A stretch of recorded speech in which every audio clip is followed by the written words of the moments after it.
So পিসি বা laptop ইউজারদের জন্য কিন্তু সুখবর নিয়ে এসেছি। দেখুন, আমার ল্যাপটপের একটা স্ক্রিনে কিন্তু আমি 4টা ডিসপ্লেতে কাজ করছি।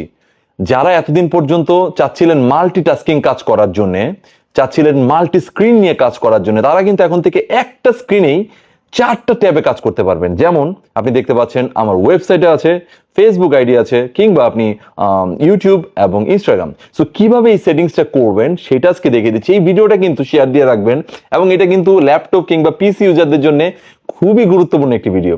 সো এখন থেকে আপনি চাইলে 4টা স্ক্রিনে একই সাথে কাজ করতে পারবেন, এবং সেটা মাত্র একটি স্ক্রিন থেকেই। আমি দেখিয়ে দিচ্ছি কিভাবে সেটা করতে পারবেন। আইডিকে ফলো দিয়ে রাখুন, এরকম অনেক ইম্পর্টেন্ট ভিডিও আসবে যা আপনার অনেক কাজে দেবে। So let's check it out.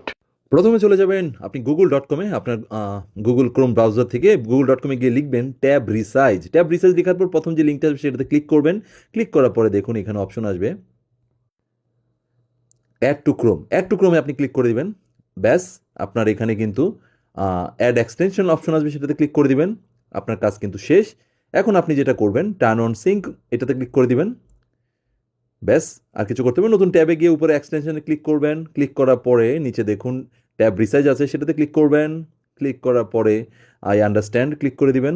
এরপরে এখান থেকে আপনি সিলেক্ট করবেন যে আপনি কোন স্ক্রিন চাচ্ছেন। আমি 4টা স্ক্রিন চাচ্ছি, 4টা স্ক্রিনে ক্লিক করলাম, সাথে সাথে দেখুন 4টা স্ক্রিন হয়ে গেল।